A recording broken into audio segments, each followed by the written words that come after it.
Yeah, Collis has routinely stuck out, I feel like, lately, and at Spring over the summer split.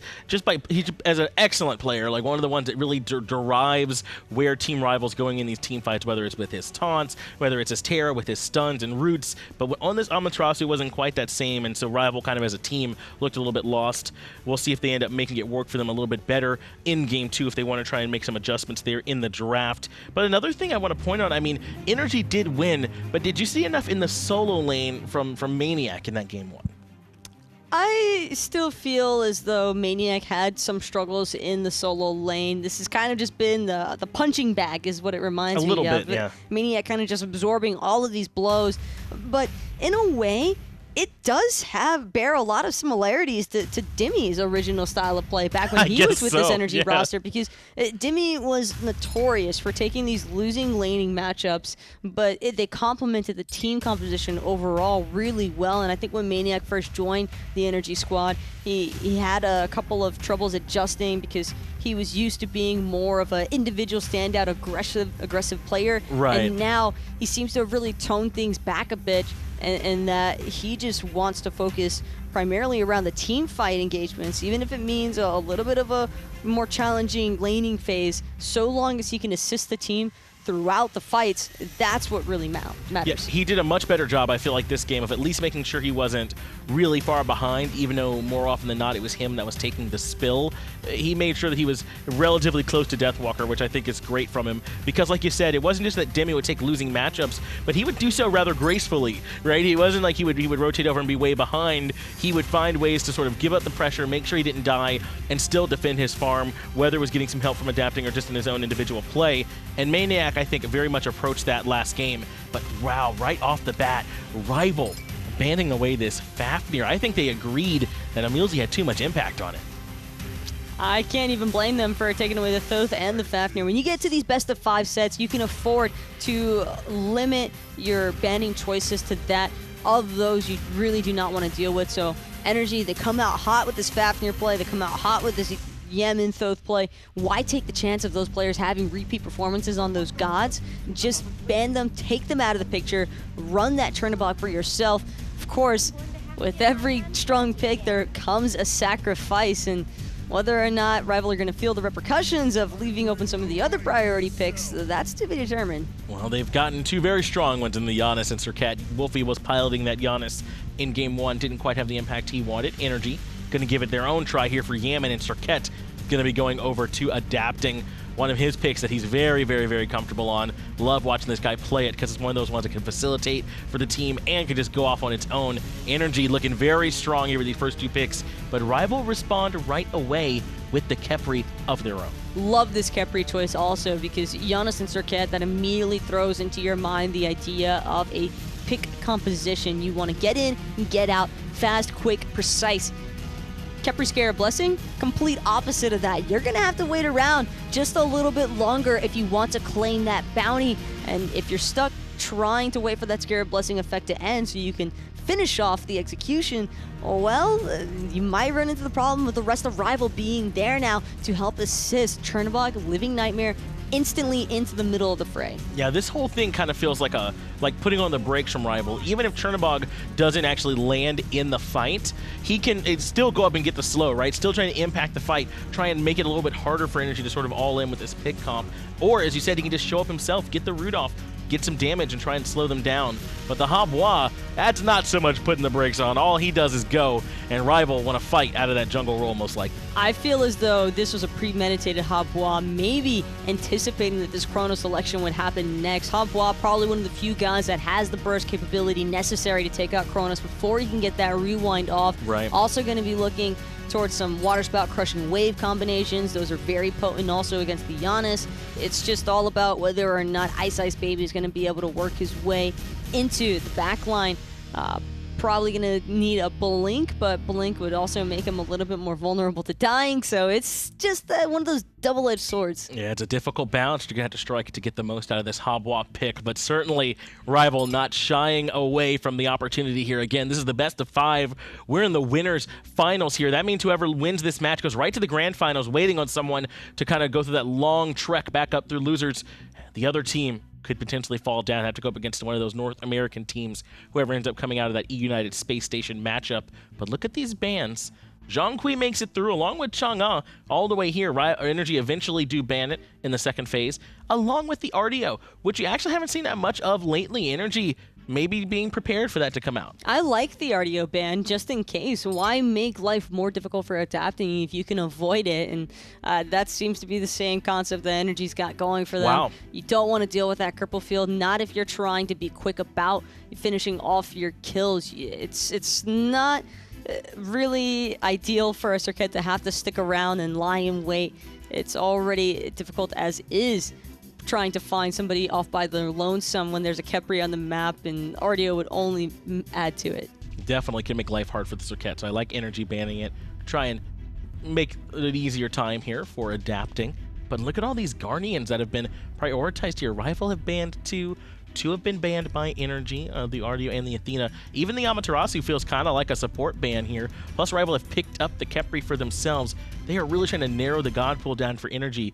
Geb still available. We haven't seen very much Sobek lately. That's certainly still a pick that's out there as well. NRG still have plenty of options. I'm glad you mentioned Sobek, because I think I would prefer to see a Sobek pick here over the likes of Sylvanas, Kumbhakarna, and sure, there's in still fact, a lot of good picks. Finch, there okay, he goes. Yeah. All right. It seems like we're both on the same page with this one, because Sobek is just a very strong pick into the Khepri. You're going to be able to toss him up into the air, keep him interrupted pretty much with the tail whip, the pluck, and also lurking in the water can create some openings as well inside of these tight jungle corridors and spaces, and that could prove to be problematic for Rival. Yeah, I gotta think lurking in the waters could be strong here, mostly for the CC immunity for emilZy if he needs to retreat, as Habwa dropping down that carpet probably going to be pretty effective up against him. But let's see if Rival really want to lock in this Ullr pick. That's going to scream aggression. Initially, I talked about how they could potentially throw on the brakes with this comp, but ever since then, Rival have shown nothing but a determination to go in and fight. And it is going to be the Guan Yu and the Ullr locked in, so a little bit of sustain to go along with this aggression. Ullr seems like one of those picks that you go for because you're trying to kill the Chronos before level 7 happens. I think right around level 7 and onwards, it just feels practically impossible to kill Chronos because he's got enough points built into that time rift to fully clear the wave, no problem. It's a fairly low cooldown also, so just very difficult to try and zone him away. Ullr, however, certainly a god that can afford to jump in and play the hyper-aggressive way that you would want to really punish this late game pick. So then is this Ullr for Wlfy or for Vote then? I mean, I wouldn't mind seeing it up against the Chronos to give it a chance to try and get the axe and the big burst off before you can rewind, but Chernobog, we've seen it in the mid lane there as well. Where are you leaning on that one? The last thing I ever want to do is put myself in a position to where I guess where Rival is going to throw their gods. Sure. I am leaning towards Vote being the Ullr representative of this squad, but you never really know when it comes to Rival. Yeah, I don't think it could hurt to maybe have some CC immunity just in case he ends up using that stop time on you, right? Chernobog maybe recognizing that could channel the ult and try and get out of there, whereas Ullr might be forced to use bead, so maybe that could give them some decision if they know where that Chronos is going. It looks like it's going to the Hunter role as Chulainn comes in, so Sobek very certainly going to be the support there for this squad, but we haven't even seen much Guan Yu lately here either. There's a ton of questions with these picks that have come out here today. He's still very, very strong. He just has maybe been a little bit less favored. As far as overall drafts are concerned, I think that NRG definitely have a more well-rounded draft. I do like Rival's composition also because of how much damage it can provide, and I think that's the sort of relevant damage you're going to need. Right. Large burst damage is so necessary in order to actually try and bring down members like Chronos and Janus before they had the chance to escape. Who all do you think is going to win out there at home? Go ahead and let us know in the Mixer poll. I'll be making sure that I check your homework on that one and that you're getting those picks right out there, Mixer chat. But NRG, they're going to have a tough time here getting this done. A lot riding for them, I feel like, on this Chronos pick. And then for Rival across the way, I mean, this is just ice all game long. If he has a good game on this Habwa, for me, it's hard to see them losing. But if he struggles, then they could fall. We'll end up getting to see how this game's going to actually happen here as the action's already underway. Tom and Aggro, go ahead and take it away. Thank you, Rival and NRG. And again, we're starting off hot. Here comes Deathwalker dashing forward. emilZy just going to walk away. Team Rival looked like they wanted to get aggressive, but don't really have the tools to do so. This feels much more like a draft representative for each team. Vote rocking the Ullr, emilitoo on the Chrono. Now I'm looking at the right teams. Yes, yeah.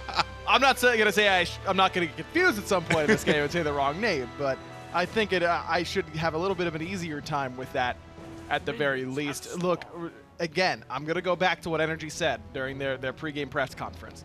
Pressure on solo side is important. And so this last pick of Chulainn, I was surprised that it wasn't the Achilles again, just because of the fact that Last Breath will guaranteed put someone on execute threshold whenever you time it right. It also has a stun to interrupt the Guan Utalu assault in lane, but maniaKK seems less worried about gaining lane pressure through actual fighting in lane and more concerned with gaining lane pressure via clearing more quickly and then getting towards the buffs. But look at this. Deathwalker must know that there's some sort of weird start going on. Death gets both minis off of blue buff. Chulainn starts at red with emilitoo, then teleports in. This gives maniaKK red buff, and this works because he doesn't need mana because he's Chulainn. So this must be a strategy that NRG has been practicing, where maniaKK takes red, and that's why they worry more about the Chulainn instead of the Achilles, because that strategy would not work with Achilles because he needs that blue buff. Exactly. Also, I am very afraid of executes into healers because you go up into the execute. Oh, never mind, right? And Chonga and Guan Yu are the two healers that are best at that, right? Hell and Aphrodite are going to take time. Guan is just like, heal, heal, heal, over and over again, and really dissuades that thought of execution. And I've never been one to say, hey, maniaKK, do you want to play a god? Anytime maniaKK can play a character that he can just W at is a very scary thing, because that's the quintessential maniaKK gameplay. maniaKK wanted to go in proxy there, but decided against it. But you're right. I mean, this is how he would prefer to play it. Has had a lot of success with Cerberus, a little bit more of a passive laner, especially during this land. That Cerberus pick was pretty potent for him. But overall, I think that this is a really cool strategy that NRG has gone for, just to make sure that he does get the initial pressure in lane. And red buff Chulainn will outpush you. I don't care who you are. iceicebaby's jungle being stripped away by adapting. And this is the classic strategy to deal with Evo jungle, right? Just strip away his jungle, and he can't do anything about it because he's not an assassin. Adapting got punished there, pretty much. I mean, loses half his health, but that's about it. I think that's a worthwhile trade. And now he's going to head back to the speed and guarantee that. I'd trade one potion for an enemy XP Harpy any day of the week, let alone the whole camp. And adapting looks like he's going for that early Enchile, maybe an early Runic Shield. I think either one could be pretty good. Is ML going to eat the full combo? Seems like Rival was ready for this kill potential lane up against this Chronos, and I think that is a pretty good idea. I do worry that if Vote's full combo doesn't kill ML in the mid game, and he gets rewind off, and by mid game I mean level 9, level 10, when they're still in lane 1v1ing, but it's too early for full-on team fights. If he can get that off, that rewind off, and then Vote's all out of combo damage, that should put it in a box fight heavily in emilitoo's favor. However, I do love the Hopwa pick against the Chronos, because you can start that rewind animation and the Hopwa gets to say, oh, you dead now, and then press 4. It's one of my favorite times to pick Hopwa. I'll go with your pronunciation. One of my favorite, because Chronos just depends on that so much, and when you're able to just say you're basically not allowed to ultimate after a certain point in the game in front of iceicebaby, because that is the perfect, you're not moving, water hands, water fall, and you fall. So emilitoo has to be careful about that, but if there's a Chronos player in the world I trust to play into a counter matchup if you want to go that far, it's emilitoo. emilitoo, best Chronos free. Like, no, literally, you can. By the way, that's a really fun exercise that I like to go through, is like have discussions about who the best of each particular character is of all time in Smite. Let's start with Apwash. Don't care. ML, best Chronos free. Vote on the Ullr. Not sure if he's quite the best, but it's certainly one of his signature selections as well.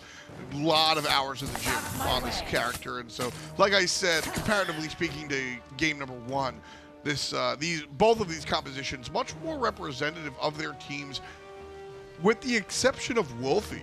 Wlfy's a traditionalist in my mind. Plays those mages and does well when he does. The Hunters traditionally, I think, have not been as successful for Wlfy in the mid lane compared to a lot of the other mid laners in the world. So Chernobog might just be that strong, and so who cares? But I feel like almost every time I see Wlfy on a Hunter, I go, cool, but where's the insert mage here? Yeah, for a long time, that was the rival we're trying to put Hui mid and all this kind of stuff. And it was fine. ML doesn't get full committed on by Bo, but pretty close to it. And this is how you deal with Chronos. You knock his health down incrementally in order to make sure that that rewind isn't going from 5 to 95. You go from 5 to 45, it's not quite as big. And this is how you deal with the chip damage of a Chronos. Well, it's not let your Evo get killed. Nice knock up by iceicebaby, but they gotta watch out for the backline rotation. maniaKK, 3-man knockup. Chernobog gonna make the big play. Pluck! Minions don't do it, and emilZy will. First blood goes NRG's way. Pluck onto maniaKK, but there's no way Rival has enough damage to make it happen. Instead, NRG get the first blood, and adapting, I think he missed his Cobra's Kiss, and he's never been happier to miss an ability in his life, because that saved the life of iceicebaby, at least temporarily.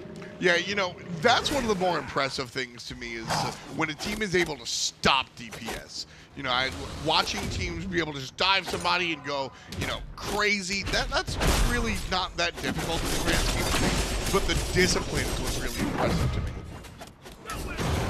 emilZy with the Sobek pick. Sobek at support has kind of fallen out of favor. Even Sobek solo to some degree has fallen out of favor a little bit. But I think it's really, really smart into the Khepri in particular, because you've got two ways to easily displace him while your team is trying to kill someone before they can stop DPS.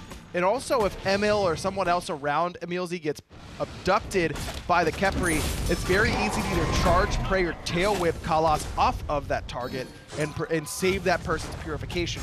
So I think this is a really smart answer to something that Rival has been doing quite a bit of lately in this Khepri and really hasn't been punished for it. And this is where that natural evolution of metas really comes from, is that ability to take, you know, it's successful, it's successful, it's successful, and then you go, all right, we need to find an answer for it. Here's what we can do about it, and let's try this pick that can do pretty well against it. And I think this is the right style. People also always focus on, perhaps rightfully so, the healing aspect of Guan Yu. Tallow Assault destroys your protections. Yes. And Sobek's ability to pluck during those Tallow Assault, big deal. Kalas will be able to ult himself and walk away. emilZy gonna walk through the portal, wait it out. Not enough damage on the Sobek to do it by himself, unless he goes in the ultimate, and then pop, pop! But Yammyn comes through first and takes the kill. Shell was there just in case that sickening strike was waiting for Kalas, but emilZy played it nice and slow as maniaKK forces out Living Nightmare in the mid lane. Good aggressiveness, and it's worked so far as Emil does take a spill. Wlfy went all the way over to the left side as Vote had chased out emilitoo. Well done there by Team Rival to identify at least somewhere where they could make something happen, because they needed to start getting pressure somewhere, because solo side jungle was getting absolutely controlled by NRG for the first 8 minutes. And it's kind of funny because I was just about to say, you know, Wlfy not doing anything. A couple of exchanges, had he been on any other character, he probably would have impacted the fight and tossed it in Rival's favor. So I'm sitting here like, Wlfy, you got to do something. He did something. He heard my mind thought process and made the big boy play on the left side. Vote needed just a little bit, and he got just a little bit, and it was enough to take care of emilitoo, the Hunter lane now in Rival's favor. This is where Vote really needs to start making plays, though. I mean, level 9, you have your Transcendence. Once he finishes boots, he basically needs to, doesn't need to get a solo kill, though I'm sure he'd like one, and so would Team Rival, but you need to get control of this lane. Force waves under tower, strip away purple buffs, keep emilitoo off balance, keep his beads on cooldown. That's Vote's job from here on out, especially now that he's backing to finish off those boots. I like Rival giving him red buffs because that's the easiest way for him to control it pretty well. Certainly what Vote's going to be looking for, and the Rival the revolution of Rival, I'll call it. You know, it's just the way that this team has sort of transitioned throughout the years. This was originally the 5-man unit, no superstar. Then it was the Deathwalker show. And most recently, it's been the iceicebaby show. Vote has always sort of been there along for the ride. And you know what? I'm going to check myself on that verbiage. Vote has always sort of been there right as the number 2 guy, you know? And every now and then he has these Ullr games in particular where he steps up and takes the limelight. And I think this is probably the set where his team's looking at him and going, look, DW's on the Guan Yu. He's not going to be able to be the hard carry. It's Ice and it's Vote.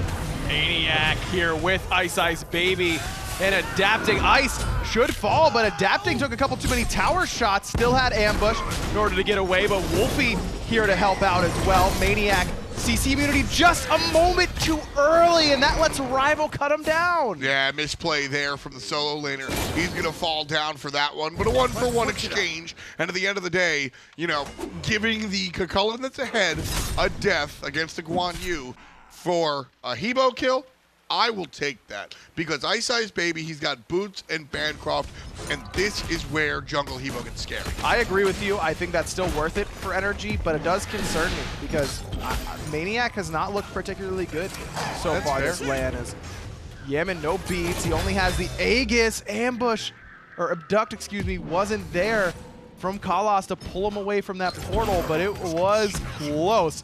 And this is what I'm talking about. You don't have to solo your opponent if you're Vote. Come get red, realize there's a chase happening in mid, force out Aegis, force Yammyn back to base. Now you can head back over to that left-hand side and maybe get something there. This is how you affect the game. And going back to what you were saying about Vote kind of lying there and not always being in the forefront, but still doing well. Just about every game you go, how did Rival win this? I don't really understand what happened. It was Vote. It was probably Vote. The quiet big moments, if you will, adapting over the wall, looking to make one big moment himself. Big plays on Wlfy, turns to Collins, forces the Khepri ult on himself. Now, 2 players lying in wait. emilitoo gets 1, EmilZy gets 2. That's going to be a double kill for the duo lane, but look at the healing out of iceicebaby. And the ultimate 2, and emilitoo does fall. Iceice cut down, but Vote gonna jump into 3. No cooldowns for him, but he still wants it. This is a big moment for Vote. He's gonna get slowed and toss the axe into the nether. So not gonna be able to find it. It just looked, Vote saw it too. He was like, this is my triple kill, please. If everybody would just stop moving and let me kill you, I'd appreciate that. But Season 2 Vote or Season 3 Vote hits beads on the slow to make sure that he doesn't end up falling behind and maybe gets 1 kill, but then probably gets summarily punished for it. Ooh. Vote's a veteran now. Well, he's a veteran that has helpfulness. Mid lane, Chernobog, so adapting won't be able to full commit there. Vote on the run, turns around. That could be lethal. As adapting again, dodges the axe, and adapting again, finds the hits, and adapting again, gets the kill. 2 kills for the jungler. If Vote is just patient in that spot with the axe, just waits for adapting to blink. You know he's gonna blink at some point in that spot. And Vote had beads too, so even if adapting waits to blink and then Cobra's kiss, Vote can just hold the axe in that spot and then use it right on adapting, who had no beads. I just Caster's Curse Vote. Sorry, dude. That's where that veteran patience would have really served him well. Still waiting for Ice.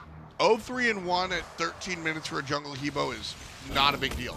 You're not supposed to do anything level 1, level 2. Now, you know what? Probably level 9, I want to start seeing you do it. You're not really doing it right now. Although he did contribute to the kill that Vote got in that team fight pretty heavily. Yes. So, you know, he's getting there. Right there, just past the halfway mark of the player damage charge. This is exactly where he wants to be. 0-3-1. Not a big deal. Rival now have to start looking at their Habwa and say, all right, Ice, we got you here. Now it's your turn, buddy. Level 11. Level 12 will certainly be much safer. Even with a blink, it gets him out of combat long enough sometimes that he can use it to get away or just try and become the dive bomber and just try and get in there and sacrifice himself for 1 or 2 members of NRG. I think I'd like to see iceicebaby go for the Aegis. There's so much burst damage on NRG here that just surviving and kind of immuning their burst damage can be enough to save your life a lot of the time. Yeah, if it's anything but a Serqet, I actually say Bracer, believe it or not. But Serqet actually cuts down that healing, so we can't even go down that route.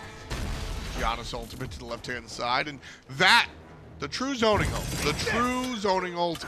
Not a miss, just don't go near my team, buddies. Oh no. Ice, well-timed, has to use that ultimate as soon as he loses CC immunity to make sure he doesn't get Cobra's kiss. But losing beads there because of Yammyn's portal, that is not a good spot to use your beads. I mean, he needed to, don't get me wrong. He needs to beat that, but he also just doesn't want to get hit by that in the first place, because now adapting is absolutely headhunting. And this is where, even if he was planning on getting Blink, the fact that he loses his beads right as he hits level 12 may have dissuaded him. Clearly not. Stays with the Blink. Yep. Blink, it's dangerous. Very. Confident. I like it. Exciting. That's how it goes, man. That's Rival for you. They'll go for what they want to go for, regardless of if it seems right or not. They stick to their guns, and I think that's something to be said about that. Don't forget, even if Rival lose this one, it's not over. Best of 5.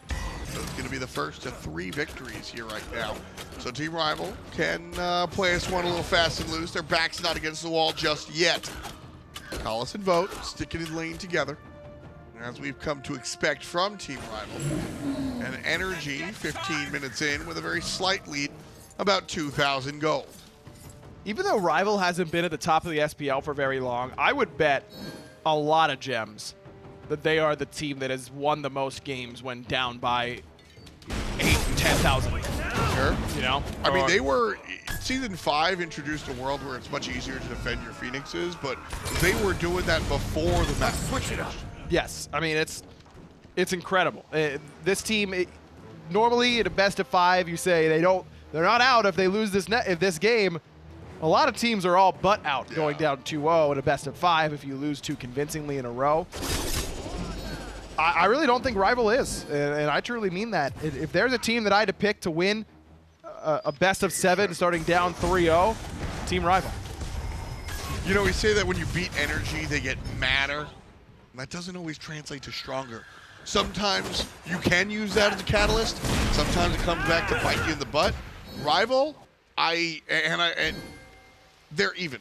Yes. Win or lose, you know, they might laugh, they might get a little upset, but win or lose, they truly have what I call the quarterback memory, which is just, yeah, I remember last game, but I also forgot it at the same time. It's more important to think forward than think backwards.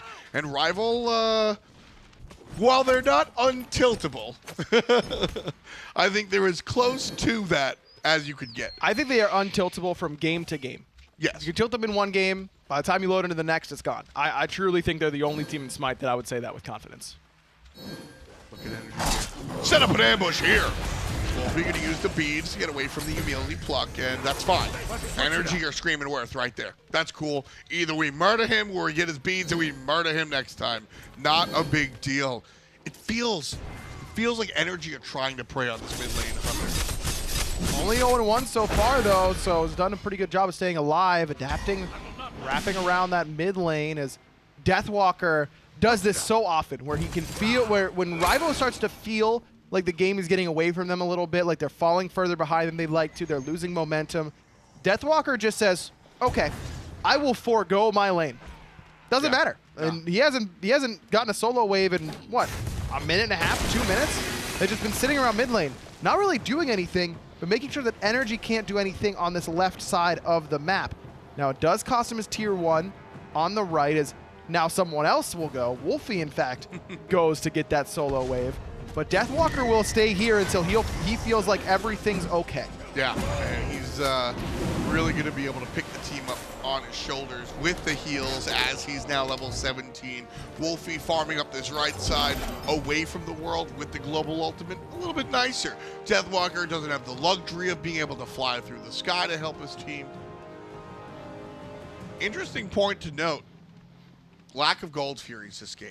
Just not a lot of attention paid to the objectives. The larger conversation is there haven't been full team fights where 3 players die. It's just been these little picks. Also, because neither composition is particularly good at bursting them that early. I mean, Wlfy and Boat have a pretty good opportunity as emilitoo mounted archery straight into the axe. Aegis is there, still has that rewind, but he holds it. Only has to use 1 relic. Living Nightmare even used by Wlfy. whereas nothing expended by NRG in terms of ults. They do, however, in Team Rival, get pressure, and this is where, now that there's Executioner done, this is where Rival can quickly burn a gold. Yammyn has his ultimate, he's ready to go. Meanwhile, NRG just want to look for the fight. Rival leash the Gold Fury, pick it back up. Half HP on the objective. Picked up, let go. Picked up, let go. Rival not willing to make up their mind. I think this is part of the game. Just looking to see how far NRG will let them go. maniaK, huge knockup. Wlfy's low, but he's going to be able to get away for now. maniaK changes that. emilZy cuts down Wlfy. 2 dead. No payment for NRG. Kalos now, no ultimate. See ya later. maniaK finds the double kill. Ice on the run, and he'll have to blink away. But look at maniaK wrapping underneath the tower. Ice trying to get away, but NRG's not gonna let him. They get 4, they lose 0, and NRG says, who cares about Gold Fury? We will take the FG, thank you very much. And maniaK will just do the tier 1 by himself, just getting shot by the tower the entire time. And he heard you. He heard you. Because maniaK made that team fight. maniaK made that objective. That was all maniaK. Yeah. That was all maniaK. And what I loved about that was that wasn't really a moment where everybody warmed up, blah, blah, blah. That was maniaK counting down from 3 and blinked in for no reason. He just goes, guys, when I hit 0, we're gonna hit the gas, like it or not. 3, 2, 1, blink, ult, bang! And NRG just go to town and find themselves up 7,000 gold because Joao said so. That use of ultimates from Rival really hurt them on the left-hand side, particularly Wlfy, because adapting hits a beautiful double Cobra's Kiss is Yammyn going to use through space and time just to prevent Rival from doing the Gold Fury, as they'll take that for themselves most likely. So Rival will, objectives make them do strange things. Here comes DW up on the horse. NRG has to walk away. That Guan Yu ultimate chases everybody and gives Rival the objective. Kala's gonna pay for it. That abduct, probably not the greatest move in the world. maniaK gonna separate everybody from iceicebaby, forcing the Jungle Hebo's ultimate. There's maniaK again, forcing Jungle Hebo back to the fountain. emilitoo gets the last hit. Bad luck 13, all good luck for NRG. Vote goes down, it's all about the Portuguese powerhouse, maniaK making it happen. Yammyn takes the portal, emilZy tanking it up. Wlfy never even gets to take to the sky. An absolute bloodbath for NRG, as they just are gonna go right for mid-Phoenix here. I look at Yammyn on the corner of your screen, looking up through the brows, just he's about it. He's saying, we're done. This is it. 22 minutes. We don't care. Going right for the end. Defense by Deathwalker and Khepri. There's a whole bunch of towers up. NRG doesn't care. Taking game number 2 with a vengeance. Look at these boys. They're feeling it. How could you not? Look at Kenneth. After that, I mean, NRG win another game in convincing fashion. And it's all centered, like that time, maniaK does good work. As you mentioned, the picks there, I think, were just flawless. The Sobek pick to counteract what the Khepri was doing. Yep. And that one team fight by Gold Fury all happens because of a strange engagement, I think. It's really that chase down on emilitoo on the left-hand side, where they were trying to get more from him. They don't. They only chase out Aegis. Wlfy has to use his ultimate, and he almost got out by Gold. Wasn't able to use the beads. Aegis sat inside the wall and then dashed to Kalos to try and get that Khepri ultimate, but dashed right on top of him, and Kalos ulted himself by accident. To be fair, I don't think that Wlfy lives in that situation just because of the positioning, but you're right, the engagement from maniaK was flawless, the engagement from adapting was flawless, and in the pregame interview, I've said it 3 times now, what did emilZy say? We're playing around adapting, we're playing around maniaK. Adapting really did it in that game. I don't think iceice got back-to-back XP here, heartbeat camps, for a solid 6 minutes straight. And listen, I know I'm the resident Hebo defender. I don't care if he's playing Hebo or whatever character you want.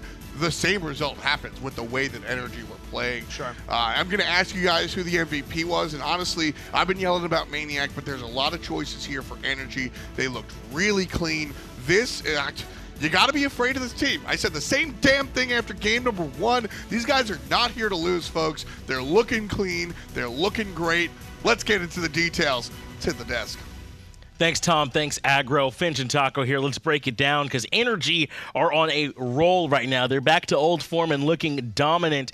iceicebaby with some struggles there on the Hobwa, but I want to talk about everything that NRG just got through doing right because they looked excellent. I think Ajax said it best earlier today when he stopped by. It's just that they feel a little bit like the Goku effect going on where just when you think that they're right at their limit, they somehow manage to break it, and they've still just keep climbing it. For Rival, this is starting to put them into pretty dangerous territory. Yeah, they're definitely up against set point. Rival would have to win 3 in a row now to bring this one back in their favor. As NRG grabbed these first 2, and I think it's important to say that they do it rather dominantly. This game 2 win in particular was essentially NRG the entire way through, adapting, playing out of his mind. emilZy landing some excellent plucks this game, and this is with emilitoo struggling somewhat, I feel like, early on the Chronos. He ended up a bit behind. A nice rotation from adapting helped him there, but NRG get back to a great spot. I like that Rival tried to take advantage of emilitoo's weaker laning phase for the starting levels. That's really the punishment period for a Chronos. It's just that adapting pretty much recovered the match for them. He transitioned his lead in the jungle that he had over iceicebaby and made sure to alleviate that dual lane pressure by ganking both, finding successful kills onto the Hunter from Rival, and because of that, emilitoo able to catch right back up and farm again. It's almost like he never skipped a beat.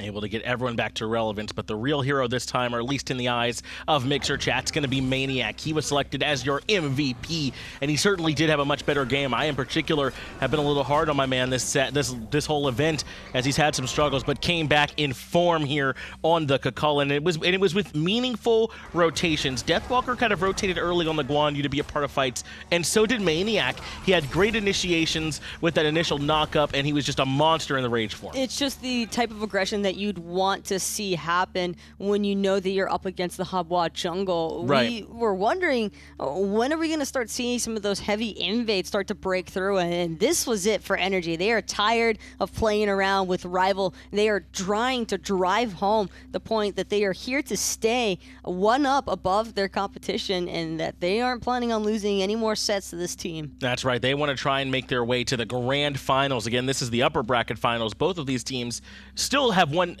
extra life to give, if you want to think of it that way, where they can afford to lose a set and drop down to lower finals, but neither of them want to. NRG, with one more win, would make it right on to Sunday. They'd essentially get to take Saturday off and just wait for that big event towards the end. Rival team booth looking a little bit more solemn also. If you remember how they were after game 1, seemed a little bit more jovial. They were still laughing, having a good time about things, but now that they realize their chances for continuing through the winners bracket are on the fritz, this is crunch time. They don't have any more wiggle room. If they end up losing this next game, that's just a clean 3-0 wipe for NRG. And for my money, and Taco, I want your thoughts on this. I don't know that it's been execution errors in game.